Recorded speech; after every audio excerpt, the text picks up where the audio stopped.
Mga pangyayari sa politika, kalagayan sa ekonomiya, mga kaganapan sa entertainment at iba pang mga balitang pambansa. Pinas Update, maging updated sa balita upang maging makabuluhang mamamayan ng ating bansa. Nakalaya na ang lola na nag-viral matapos makulong dahil sa pagkakadawit sa kaso ng isang kooperatiba. Pero giit ng kanyang pamilya, ginamit lang ang pangalan ng matanda kaya nadawit sa kaso. Maraming netizens ang naantig sa litratong yan. Isang lola na inaresto at ikinulong sa Digos City. Nadawit sa isang kaso ang 71 taong gulang na lola, pati ang 4 na iba pang senior citizen. Board of Directors daw sila ng isang kooperatiba na inireklamo dahil sa hindi umano paghuhulog ng kontribusyon sa SSS. Ito kasing Badyang Multipurpose Cooperative, employer namin ito since February 1992. Kasi minomonitor po ng SSS ang compliance ng employers, mga payment nila sa SSS. So, noong September 2022, nakita ng account officer October 2021 to August 2022, walang payment. So that's why po, nag-issue siya napadala kami ng SOA at saka billing letter. Pero ang mga senior citizen na nadawit sa kaso ni hindi raw marunong magbasa at magsulat. Kaya giit ng kanilang pamilya, wala silang kasalanan. Posibleng ginamit lang daw ang kanilang pangalan. Si Ma'am Girlie. Dumulog sa wanted sa radyo ang mga kaanak ni Lola Maria. Nangako naman ang pulisya na masusing iimbestigahan ang kaso. Pero kalauna ay pinalaya rin si Lola dahil nagbayad na raw ng kontribusyon ng kooperatiba. Hanggang ngayon, hindi pa rin nakakalimutan ni Lola Maria ang kanyang sinapit. Wala akong kain, wala rin akong tulog, ma'am. Wala naman akong kasalanan. Napakasakit talaga ng kasuhan. Naiyak talaga ako kasi wala akong kasalanan. Nadamay lang ako. Ang bunsong anak ni Lola Maria na si Lomili, emosyonal din sa pang-aagrabyado sa kanila. Damang-dama pa rin ang hirap na pinagdaanan nila. Wala po talaga tumulong sa amin kahit yung assurance lang ba, ma'am, na sabihin nila na tutulungan namin kayo. Wala pa rin po silang appearance doon sa presinto para man lang umalalay sa amin, gumabay. Hindi biro yung naramdaman namin ng mga panahong nagsuot ng nagmagshot yung nanay ko na parang kriminal naman. Yun po yung hindi ko matanggap, ma. Hindi raw nakapagtrabaho sila Lola nang makulong. Wednesday dapat magtinda to. Wala kaming trabaho ngayon, kinabukasan wala kaming kakainin. Grabe nga, bala na ginawa. Ma'am Girlie, clarify ko lang, no? Yung anak nyo po yung nag-post nung viral na post sa Facebook, Tapos, ang sumbong niya is supposedly nahuli yung lola niya na si si Ma'am Maria Insha. Opo. Despite being 74 years old. Opo. Okay. I presume na basahan naman po siya. Andun po ba kayo nung inaresto si... Wala po, nandito po kami sa Maynila. Doon po sila sa... paano ho kayo na-inform na nahuli si Lola? Nag-chat po sila. Yung kapatid ko. Nakasama ni Lola Maria. Opo. Na may humuhuli sa kanyang pulis. Opo. Okay. Na kulong na po. Na nakulong na. Opo. Okay. So wala pong kasama si Lola Maria nung hinuli siya? Actually, 5 sila. Yung isa nakatakas daw. Tapos 4 sila nahuli. Saan po sila nahuli? Sa mga Doon bahay sa nila? barangay lang po. O sa barangay. Paano po pinatawag sila or paano po ba nangyari dyan? Paano po sinerve ang warrant if you know? Hindi po ko, si Lumili po kasi yung talaga niyan. Dapat nakakaalam. Kasi dito lang po ako. Nagpatulong lang po yung kapatid ko para mabilis ang aksyon. La, magandang hapon po. Oo. Asan po kayo ngayon, La? Kasuhan. Attorney, hindi po kasi siya marunong mag-Tagalog. Hindi na po siya mag-Tagalog po. Okay. Asan ho kayo ngayon? Nandito po kami sa presinto. Kasalukuyan pa po inaasikaso yung namin, releasing paper po namin para makalabas. Pero nakapagbayad na po sila ng bail ni Lola? Opo, tinulungan po kami ng aming vice mayor po dito. Okay, that's good. Ngayon, right now, inaantay na lang ang mga papel nila Lola Maria at ni Lola Carmen. Opo, para makalabas po. Would you know, nung hinuli sila Lola Maria, saan po sila hinuli? Sa bahay po namin mismo. Police po mismo nag-serve ng warrant? Opo. Nagtaka po kasi kami kasi hindi naman po namin alam talaga yung mga pangyayari. Dahil kahit sila, hindi naman po naging DOT o naging board of director yung nanay ko. At saka hindi nga po ito member ng SSS. Na-inform po ba sila kung bakit sila hinuhuli? Oo, na-inform naman po. Sabi ko sa ano daw po, contribution daw po ng SSS na hindi daw po binayaran ng kooperatiba po ng na nandito. Tapos nakalagay po kasi sa kooperatiba, sila po yung board of director. Pero Opo. hindi naman po talaga sila yung board of directors, attorney. Kasi ma'am, ito po, may hawak po akong papel right now. Ito po yung Certificate of Registration of Amendments ng Badyang Multipurpose Cooperative. Ang nakalista pong director dito silang 5. Kasama po si Lola Maria saka si Lola Carmen. Aware Hindi po sila aware dyan po. ano po Wala pong butuhan na nangyayari na maging ano sila. Itong mama ko po, kahit pangalan po nito, hirap po itong magsulat. So in short, Wala po member ito, po sila hindi ng co-op. Pero hindi po. Pero hindi sila Pero member po ba sila ng co-op na ito? Do Yung you confirm? Member po sila ng po. Okay. Member po. Pero they Yung papa ko po member. Pero dinideny po nila na sila ay mga board of directors.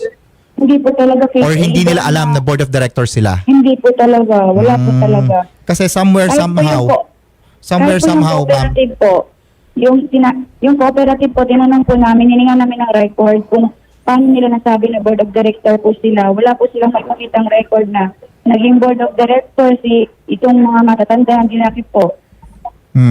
Kasi po parang siguro baka may pinapirma sa kanilang mga dokumento.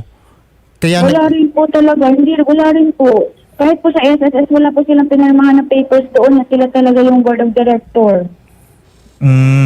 Okay, kasi ito po official documents sila po. And under the law, kapag po hindi talaga nagbabayad hindi nagre-remit ng mga SSS payments, nagiging liable din po talaga ang ang mga pwede ang president, general manager, board of directors. In this case, sa co-op, board of directors. Pero ito Kaya nga po, ang tamang tao sana ng mga board of director ang dapat na nandito. Sir, hindi yung mga walang kalaban-laban, walang alam. Ma'am Jocelyn? Good afternoon po, sir. Ma'am, good afternoon. Ano ho ba nangyari dito, ma'am?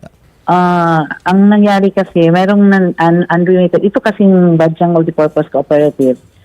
Employer namin ito since February 1992. Regularly paying employer ito. However, sa course ng trabaho ng account officer namin, kasi minomonitor po ng SSS ang compliance ng employers, mga payment nila sa SSS. So, nung September 2022, nakita ng account officer namin na si Neil Flores na starting October 2021 to August 2022, walang payment.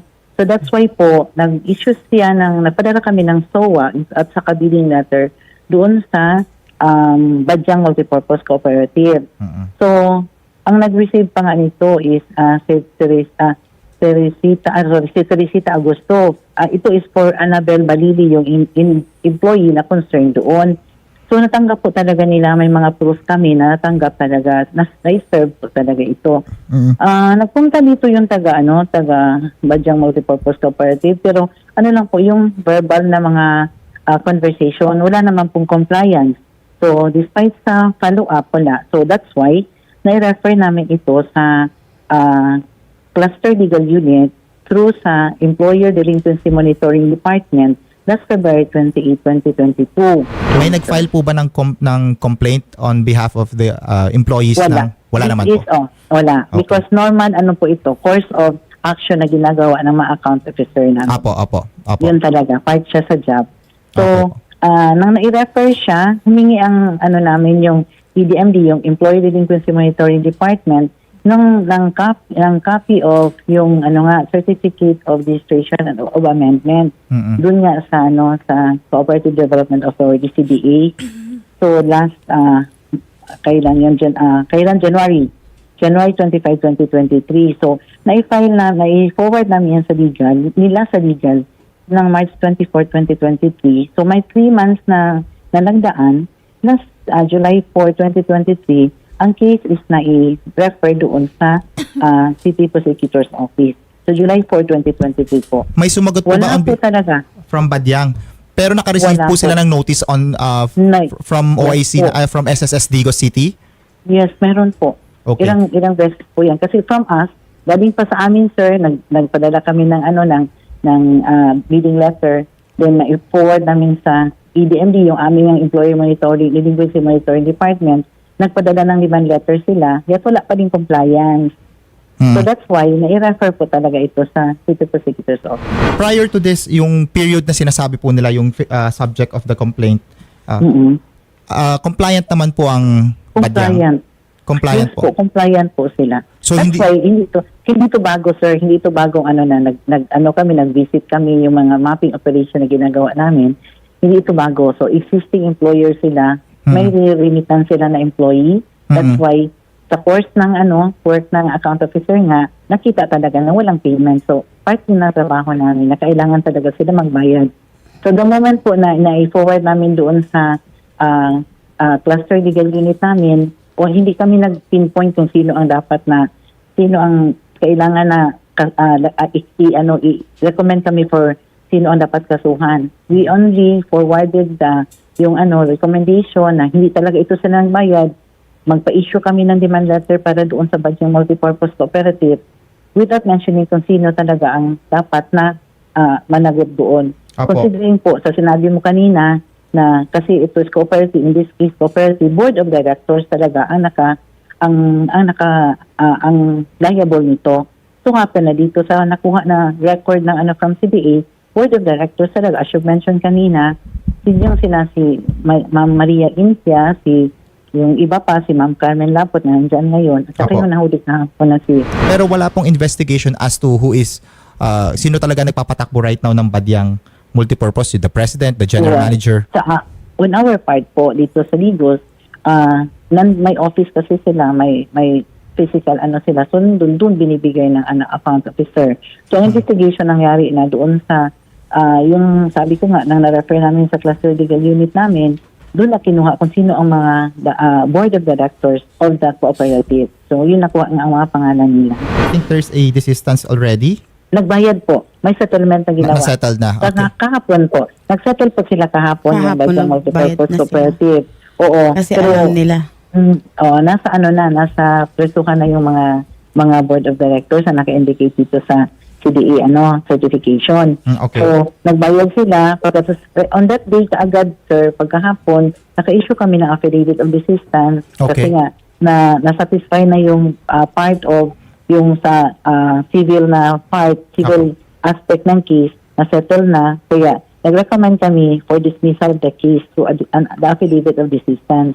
Na-receive din yesterday, sir, on the same day, in the afternoon po. Kanino po nakipag-ayos ang SSS? Sino po ang kausap nila? Nagbayad lang po. Wala kaming, kasi sir, pag once wala na sa amin yung sir, attorney, Apo. pag wala na kaming hand on that, ang sa amin is ibibigay namin yung desistance doon sa lawyer ng binigay namin doon sa court. At saka may copy nga si yung relative ng napunta dito, binigyan namin, binigyan niya sa lawyer, nag-motion ang lawyer na for the dismissal of the case. Sa madali sabi, ma'am, may nag-reflect po sa records nila sa system na na yung period na to yung nirereklamo ay nabayaran na kahapon din? O meron na. Okay. Na-reflect na sa system. Kasi sir, dito talaga nagbayad, sir, sa office. In-assist namin si Badyang Multipurpose Cooperative. Okay, that's good news para kila Lola, no? Oo nga. Kasi Pero kailangan po kasi process pa, sir, attorney. Kailangan talaga ang process. Kailangan talaga magdaan sila sa hearing para ma-declare ng court na dismiss na ang case. Opo, actually, we're hoping sana para matapos na to kasi nakakaawa din po sila Lola. Kasi baka po kasi ako tingin ko nga po baka nagamit lang sila Lola dahil ang sinasabi nila they're not aware na directors daw sila. Pero clearly nagre-reflect sa papel po na sila po yung mga incumbent directors ng Co-op right now. Opo. Yun po ang sad thing po yan na hindi nila alam na board of directors sila. Kasi ang responsibility ng board of directors is so, malaki masyado. So, kawawa naman po sila kung ganun ang sitwasyon. Baka iba po kasi yung nagpapatakbo yung natin. Baka iba yung nagpapatakbo ng co-op. Tapos ayun nga, sinasabi ng anak po kasi no read, no write sila Lola. So, hindi talaga nila naiintindihan or hindi nila alam na director sila ng co-op. Yun nga po daw. Yan po ang information na nakuha namin galing sa mga nagpunta dito ng mga relatives, anak ata ng Nana Insya, ni Maria Insya. Okay, So opo. nagpunta dito to settle with us. Okay po. Sige po ma'am, maraming salamat po sa info, sa oras nila at sa paglinaw nitong nangyari sa mga incidents ng case na ito. Opo. Maraming salamat. Maraming salamat po Ma'am Jocelyn Salamat Gopong, din sa- OIC ng SSS Digos City Branch. Okay. Lieutenant Colonel Retes. Yes, sir. Good afternoon po. Sir, good afternoon. Sa custody po ba nila meron pang senior citizen involved dito, yung sa 5 kila Lola Maria Intia? Yes, sir. May senior citizen here. Sa 5 pong na-accused natin, meron pa pong hindi nakakapag-bail or meron pa pong nasa custody? On process po sila ngayon, sir, sa bail nila, sir. Silang 5 po? Yes, sir. Ilan po ba ang nahuli, sir, ng mga agents nila, sir? Isa pa lang ang nakabail kahapon, sir. Ang dalawa, on process ang dalawa, sir. Ilan po yung nahuli, sir? Ang isa at large, ang isa deceased na, sir. Okay. Isa deceased. So, wala na raw sa 5. Isa at daw- large, dalawa ang on process, at isa yung nakabail kahapon, sir. Bali, 3 po ang nahuli. 3 senior citizens po ang nahuli. Yes, sir. Yes, sir. Colonel, since kayo po ang ating Chief of Police, alamin niyo po yung detalye at baka pwede pong mapaimbestigahan pa po ito pong Badyang Multipurpose Cooperative dahil nasabi nga po ni Attorney Ilaya, baka nga po ay nagamit lang po yung mga pangalan po nila Lola. Though sila po ay members pero sila ay nilagay as Directors without their po. knowledge. Yes, Yes, opo. ma'am. Nakita ko naman po yung ano nila, ma'am. Definitely, we will conduct further investigation on this cooperative kasi sila po talaga nakalagay dito. Since 1996 pa itong existence ng cooperative. Pero nalagay sila na board of directors on 2011. Kilala niyo ho ba kung sino ang general manager ngayon ng Badyang? Hindi pa po, sir. Wala pa po sa investigation nila, President. Kasi sila, Yes, sir. Yes, sir. definitely sila yung nagpapatakbo niyan ngayon eh. So, sa kanila Yes, sir. tayo Pero makakuha ng mga kasagutan. May contact number na kami sa current president nila, sir. Tinend ko na po kay Ma'am June. Apo, baka pwede natin paimbestigahan pa to kasi there is something deeper going on here. May mas malalim Yes, dito. sir. Yes, sir. Oo, at Actually, unfortunately, sir, na yung mga investigators natin doon sa kooperatiba nila, sir. Apo, kaya sana para malinawan tayong lahat ano nangyari dito, bakit ang mga matatandang mga senior citizen pa yung nadamay dito, gayong wala naman silang kaalam-alam talaga. Nakakagulat to. Yes, sir. Apo, Kaya po, sir, nakakauto yung mga senior citizen natin, sir. Kaya we will definitely go beyond in this investigation, sir. Sige po, maki-update po kami from time to time, Lieutenant Colonel. Yes, sir. Yes, sir. Yes, Kasi sir. binabantayan din talaga ng mga netizens. So kasi it's very concerning. The case is very concerning actually. Apo, maraming salamat po Police Lieutenant Colonel Florante Retes, ang COP ng Digos City PNP. Thank you po. Okay. Yes, sir. Welcome, sir. Good afternoon po. Okay.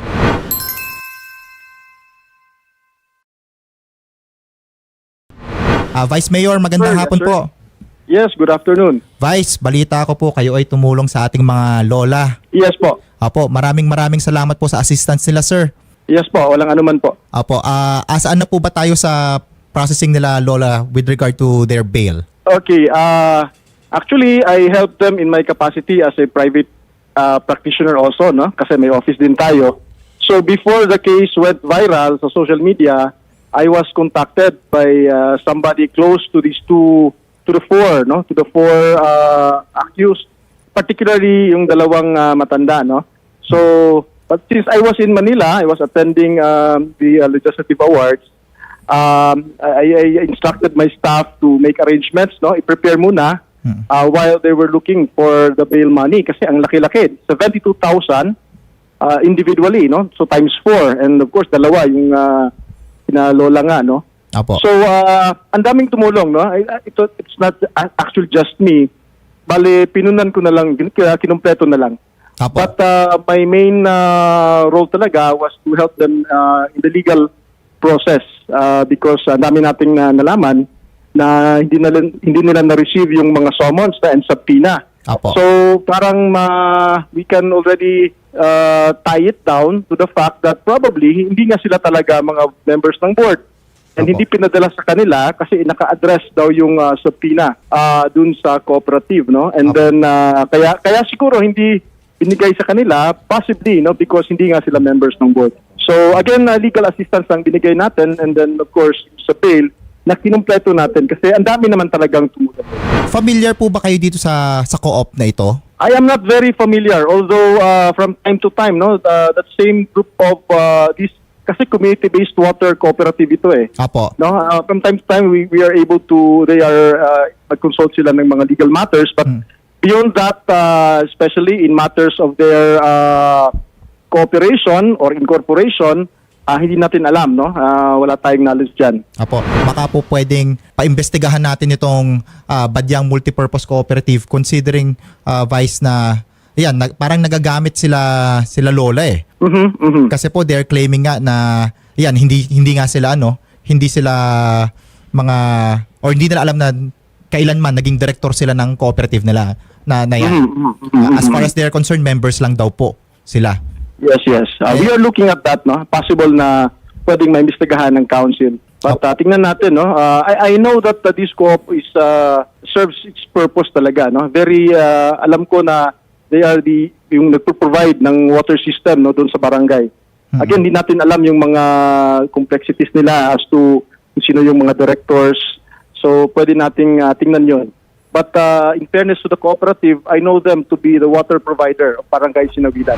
Makikibalita po siguro din kami sa magiging result ng investigation ninyo para din malinawan ng mga netizens natin kasi they are very concerned sa case na to. So kung may dapat managot, edi ayun po nga habulin natin, Vice, kung sakali. Yes, sir. Apo.